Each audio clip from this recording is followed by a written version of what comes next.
Makers of Clippercraft clothes for men and 924 leading retail stores from coast to coast present the world's most famous detective, Sherlock Holmes.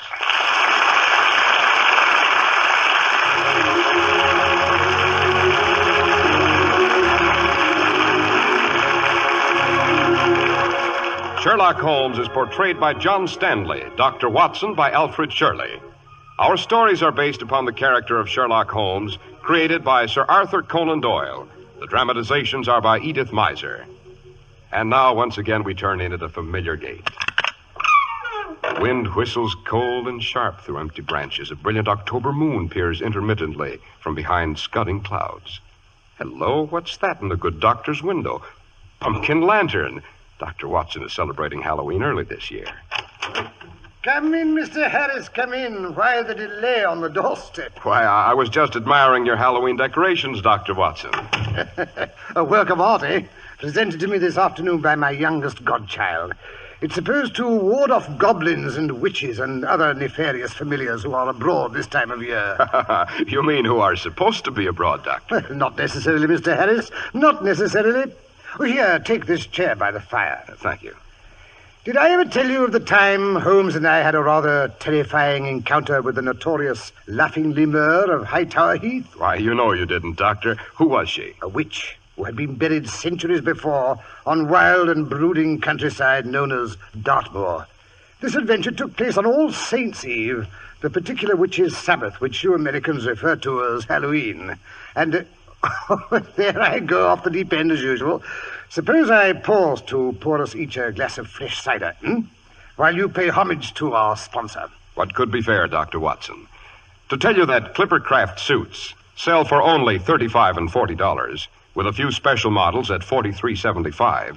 To say that Clippercraft top coats and overcoats sell for only $35 to $40 and sport jackets for only $24 is only half the story. Because you really only begin to appreciate that these prices are astonishingly low when you've seen Clippercraft clothes. Custom details in the form of correct styling, perfect fit, luxurious tailoring, and rich, long-wearing fabrics are yours in Clippercraft. Manufacturing ingenuity and a really great distribution idea make all this possible. Available to you in your own local independent store, where friendly attention is traditionally yours. For through the Clippercraft plan, 924 leading stores across America have concentrated their buying power, resulting in tremendous savings in manufacturing and distribution costs. You'll be amazed at Clippercraft's values. Compare Clippercraft with clothes selling for many dollars more.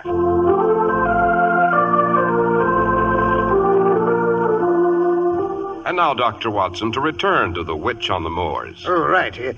It was one morning several years after my marriage, a brilliant fall day. The last day of October, to be exact. Mary and I had just finished our matutinal Finn and Harry when a violent jangle at the front door bell heralded a telegram from my erstwhile partner in crime, Mr. Sherlock Holmes. As nearly as I can remember, it ran, if convenient, meet me Paddington Station, 10:15. If inconvenient, come anyway. Bring service revolver. Don't suppose you have any silver bullets. Silver bullets? What was the meaning of that inquiry, Doctor?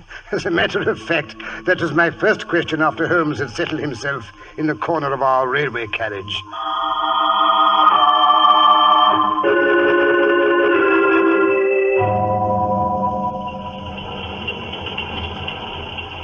Holmes, I gather from your telegram that we're about to embark on another investigation.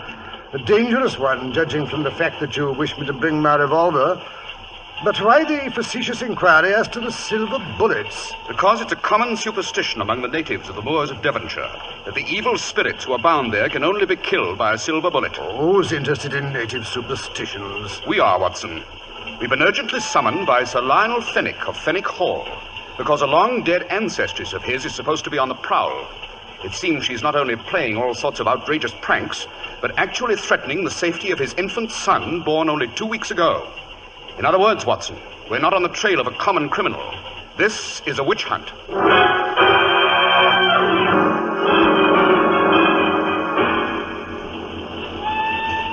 Pressing, Watson, the first glimpse of the moor? Yes. We shall be there shortly. Notice that ancient Roman tower. She's buried at the crossroads at the foot of that hill. It's from that building that she derives her name. Who derives what name? The Laughing Lemur of Hightower Hill. A lemur is the Roman word for ghost or spirit of the dead. But she was a witch besides. That's why she was buried at the crossroads. She would have been burned, of course, and her ashes scattered to the four winds, except that she was a great lady and married to the head of the House of Fenwick, whose given name was Hugo. Hugo was an old boy in his 60s when he married her.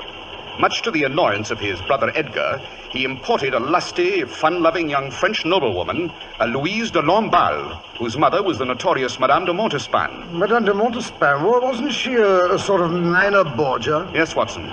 At any rate, Louise seemed young and gay and exceptionally healthy and active. Too athletic, perhaps, for her ancient bridegroom, because she insisted he accompany her when she rode to hounds. Well, in due course of time, he was found, his neck broken, on the far side of a particularly high wall, which his wife, shrieking with laughter, had jumped a few moments before. Even after Hugo's death, Louise rode by day and danced by night, and day or night she continued to laugh. Dash bad taste, if you ask me. Quite. At first, her brother-in-law, Edgar, seems to have been fairly tolerant of the situation, since he now believed himself lord of the manor. But one day, 3 weeks after her husband's death, Louise came to him and informed him that she was going to have a child. The dead Hugo was to have an heir.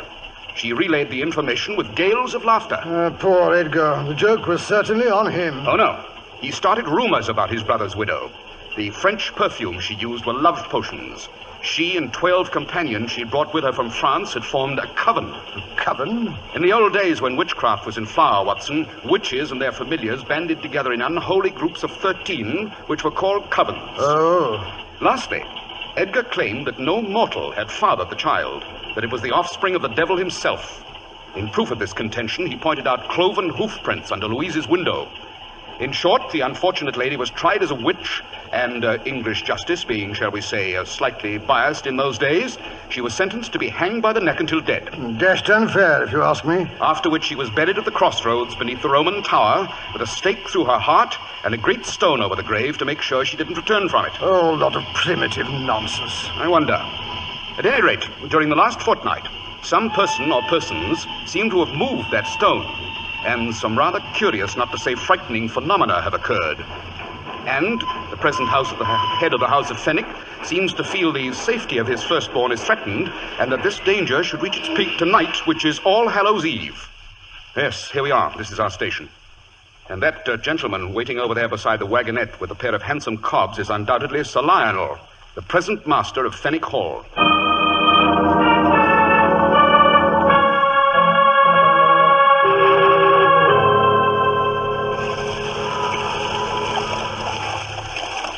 Keep the rug tucked over your knees, gentlemen. It's a longish drive to the hall, and the wind across the moors has turned uncommon cold. Thank you, Sir Lionel. I'll admit, Mr. Holmes, I was greatly bereaved when I received your telegram saying I could expect you. Oh? Have there been any further disturbances since you posted your letter to me? There have, Mr. Holmes. The church bell has tolled at odd hours, last night and the night before. Furthermore, a young goat was discovered, dragged to the foot of the witch's grave, its throat all torn and bleeding. Of course, it could have been killed by a wolf or some ferocious dog, but... Unpleasant occurrences, Sir Lionel, but as you say, not necessarily supernatural. That's what I keep telling my wife and that stupid old nurse of hers. But I must say, when old Willie was found to be missing this morning, I really began to worry. Old Willie? He's the gatekeeper, Mr. Holmes. Lives in the little stone lodge beside the entrance to our property. He's tended that gate for over 50 years. Never leaves it night or day, except to come up to the hall for the Christmas party and my birthday. Well, maybe the monotony finally got the best of him, Holmes, and he decided to wander off. He couldn't wander very far, Dr. Watson. Old Willie is a cripple. He managed to hobble a few feet with the aid of his crutch. But that's the curious part of the story. Willie was missing, but his crutch was there where he left it every night, propped up against the foot of his bed. By Jove. Was there anything else missing? Any clothing, overcoat, shoes, money, provisions of any sort? No, Mr. Holmes. Wherever Willie went, he went in his nightshirt. Not even his carpet slippers are gone. Nothing was missing, nothing at all? As a matter of fact, one object has disappeared with him. the old broom with which Willie swept the leaves away from the gates. Old Nanny, my wife's nurse, set up a typical Irish wailing when she heard about it. Insisted old Willie had ridden off on it to join the witches' Sabbath tonight. She always hated him because he makes her get out of the cart and open the gates herself when she goes marketing for my wife. Typical household feud, eh, Holmes? I tried to reason with the ignorant old fool, but she kept moaning and groaning that she's always known Willie had the evil eye. She's managed to frighten my poor wife nearly to hysterics. Oh, my wife is Irish, too, Mr. Holmes. Her name is Bridget, in fact. I must say they place more credence in these old wives' tales than we do here. Nanny says it's the curse of the House of Fenwick being visited upon us. The curse of the House of Fenwick? Yes, it seems a certain Lady Fenwick, born Louise de Lamballe. Oh, yes, Holmes has already told me about her. Hanged as a witch and buried at the foot of the Roman Tower. That's right. Well, it seems that when the hangman came to place the noose around her neck, she turned to my, great something or other grandfather, who had the bad judgment to be standing nearby. She turned to him and laughed.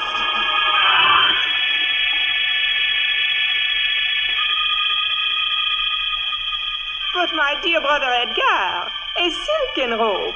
Que c'est charmant. You think this is the end of Louise de Lamballe, but you're so very mistaken. You do not let me live to have my first child, and so I say, I will not let your first child live. No, nor the first child of any of the great house of Fenwick. Louise shall come back from the grave. She shall come back and take them all.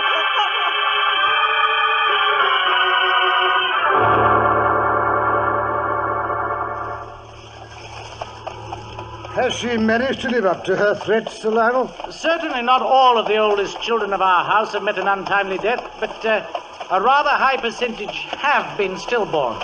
Several have succumbed shortly after birth. The wind is rising. We're approaching Hightower Tor, Dr. Watson. The wind is always stronger here.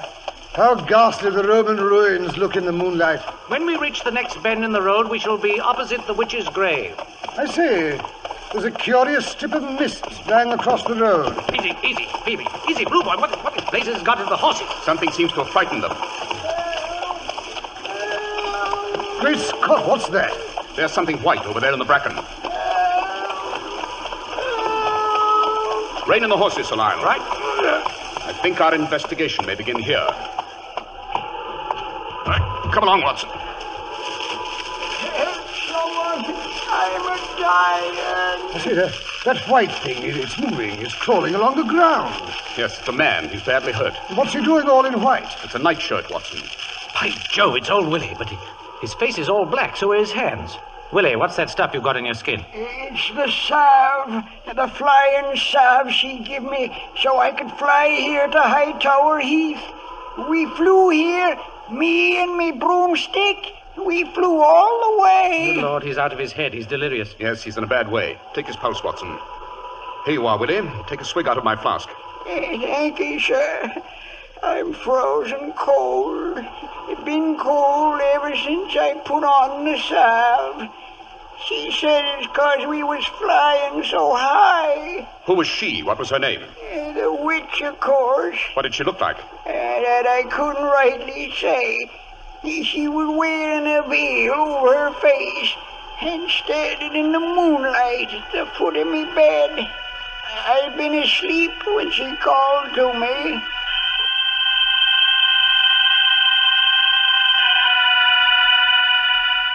Wake up, Willie Malloy.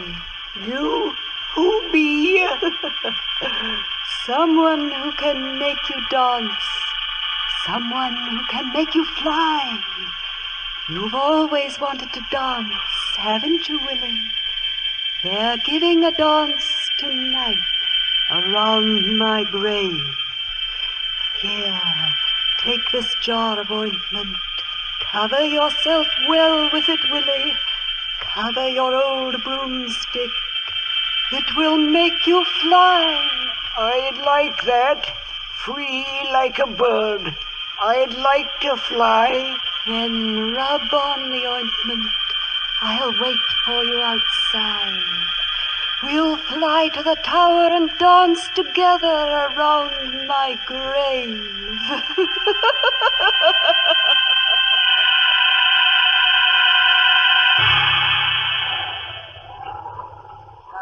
did like she told me, sir. I covered myself in me broom, and first thing I knew, I got lighter and lighter. Up and up I went, up in the clouds. And the next I knew, I was here on the heath, watching them dance, the little people. They was dancing around in a circle, but it made me dizzy to watch them. So I crept under a bush and went to sleep. This morning, I woke up cold and sick. The magic was gone. I couldn't fly, and I couldn't walk. Poor old boy. Hello. His pulse. It stopped. Holmes, give me the brandy. Willie, don't give up now. I'm afraid he has, Watson. Yes, he's dead all right. Dead of narcotic poisoning and one of the most despicable tricks I've ever encountered. Mr. Holmes, what do you mean? I shall be able to answer that question more accurately, Sir Lionel, after I've had a chance to analyze the ointment that's smeared on this broomstick lying beside the body. What? Bring it along, Watson. Be careful you don't smear it on your clothes. The moon's rising above the hill. How white the crossroads look. Yes, this is where the witch is buried. I say, look here, all around. The heather is trampled down in a large ring. Great Scott, there was a dance here last night. And look at these footprints in this damp spot. Small footprints. All small. No wonder Willie said he saw the little people.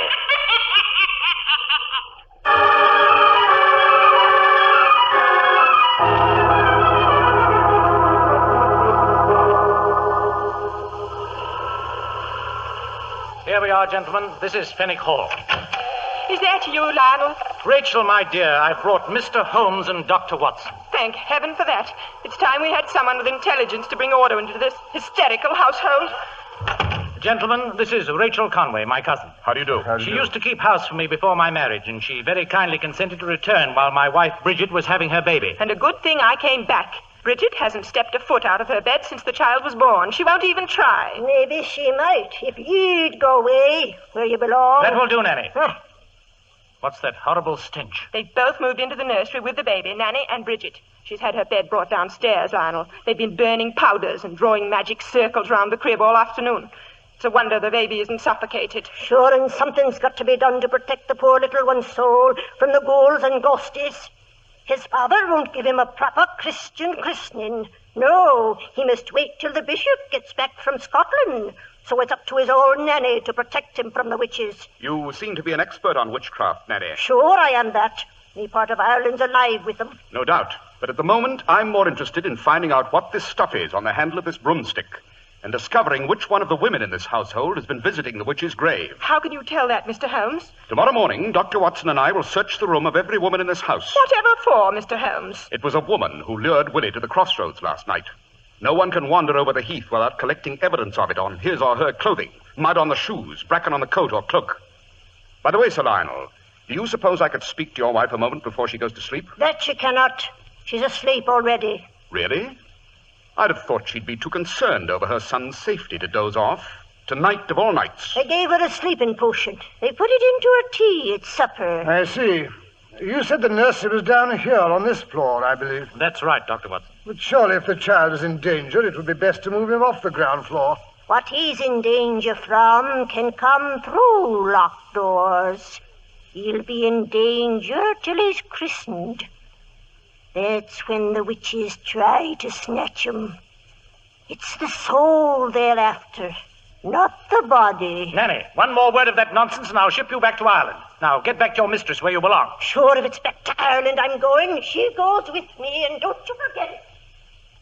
Nanny's a fool, Lionel. You should have got rid of her long ago. But poor Bridget was so homesick. I didn't have the heart to take her nurse from her. Good heavens, what am I thinking of? Cook has laid out supper for you gentlemen on a table in front of the fire in the library. I'll fetch some hot coffee. Thank you, but we've no time to waste on food. I say, Holmes, I'm starved. Very well, Watson. Suppose you make us some sandwiches while I set up our chemical equipment. If you can arrange it, Sir Lionel, I should like to have the use of a room not too far from the nursery. Certainly, Mr. Holmes. You may take over the gun room. It's directly opposite. Good. And if you smell any further curious odors, don't be alarmed. I imagine we may be able to give Nanny's powders and potions a run for their money.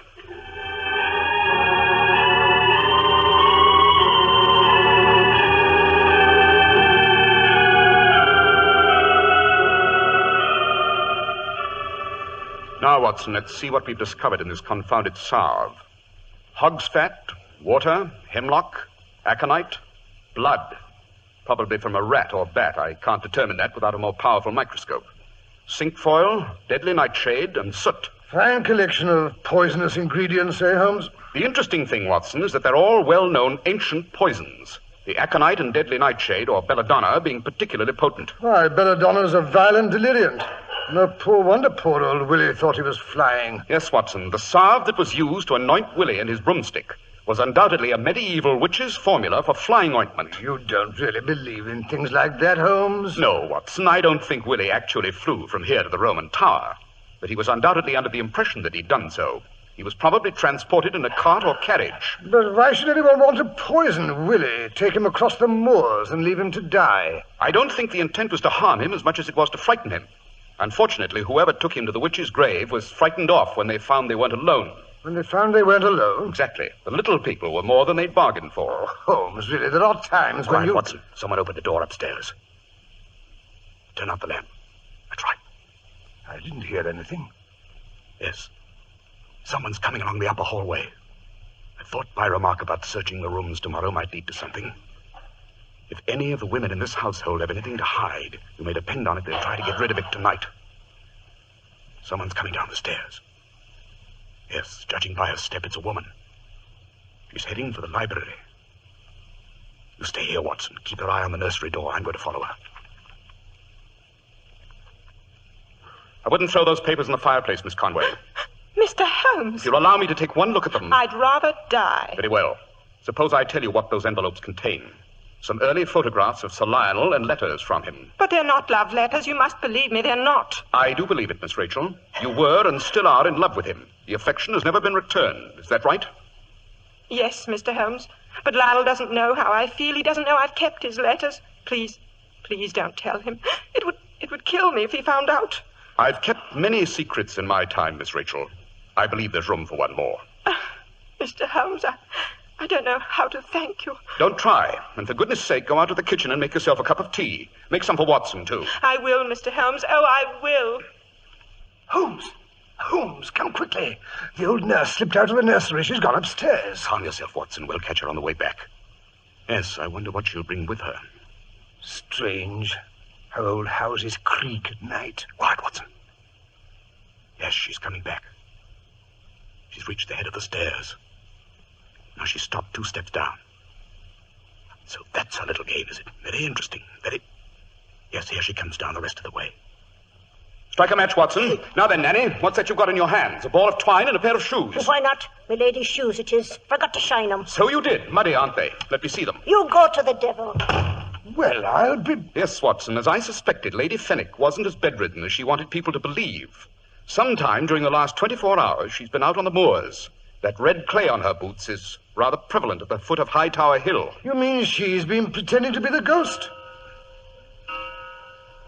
Holmes, it's midnight. The witching hour. Help the baby! Save the baby! Nanny! Bridget, I'm coming! Lionel, for the love of heaven, stay up there! Don't come downstairs, Sir Lionel, if you value your neck. Bridget, Mr. Holmes, what's happening down there? Light the lamp, Watson. That's better. Now, Sir Lionel, if you'll investigate the second step from the top. Huh? Good Lord. A piece of twine stretched across the stairs. Yes, a trip rope. You were supposed to fall downstairs and break your neck. Oh, no, Lionel. She didn't mean any harm. Nanny only wanted to frighten you so you'd let the priest christen the baby. You mean that's the reason she gave you, Lady Fenwick? Bridget, what in heaven's name has been going on here? Oh, darling, I was so frightened when Nanny told me about the curse and the witch's stone being moved. I didn't want anything to happen to the baby. I didn't know Willie would die. I only thought she wanted to get even with him. I didn't mean any harm. I didn't mean any harm.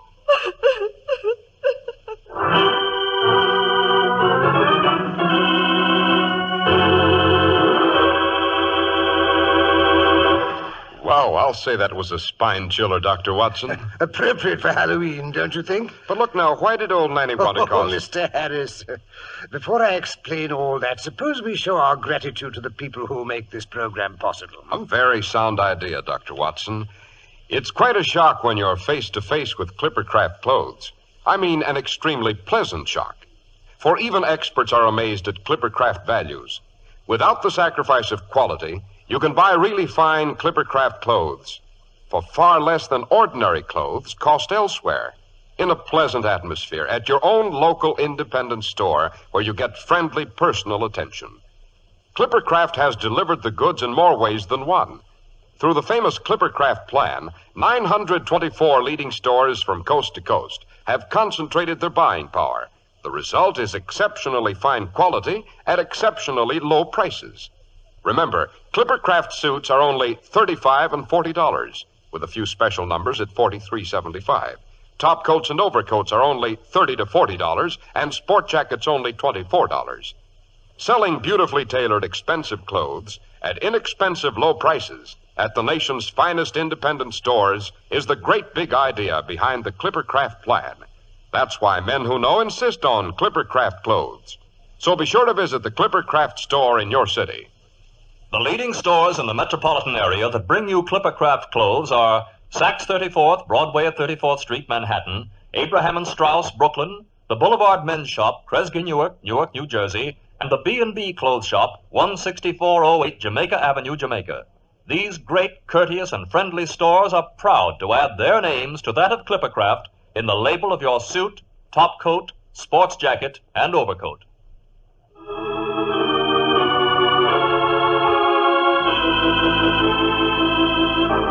Now, Dr. Watson, I was about to ask you, why did old Nanny want to stir up so much trouble? Oh, she hated the Moors, Mr. Harris. She hated Willie and she hated Sir Lionel.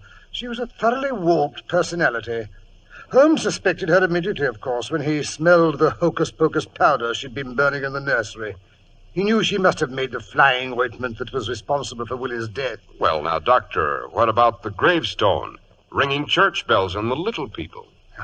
Who is it plays Halloween pranks, Mr. Harris? You mean children? Right. Holmes realized that when he saw the size of the footprints on Hightower Heath. Well, I'm blessed. I hope so, I'm sure. Now, let me see. Next week I'll tell you how Holmes and I investigated the case of a little governess whose employer agreed to pay her extra wages because she was willing to cut off her hair and wear a bright blue dress. Sounds like rather curious requests, Dr. Watson. Why was she asked to do those things? That question led Holmes and myself to visit a decidedly sinister country place called the Copper Beeches. We found a most unexpected answer in the attic. The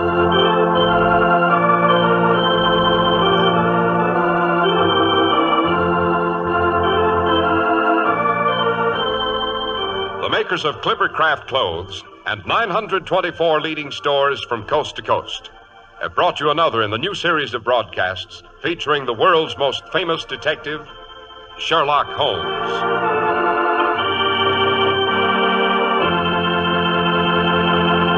Sherlock Holmes is produced and directed by Basil Lochran, with special music by Albert Berman.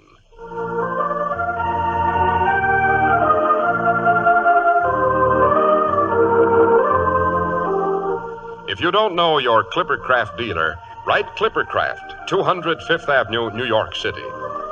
Be sure to listen next week to Sherlock Holmes in the Adventure of the Copper Beeches.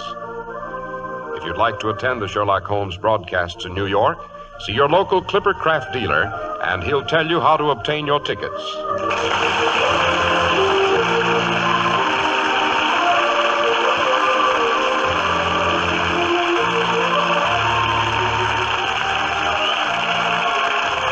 This is Cy Harris speaking for Clippercraft Clothes. This is the Mutual Broadcasting System.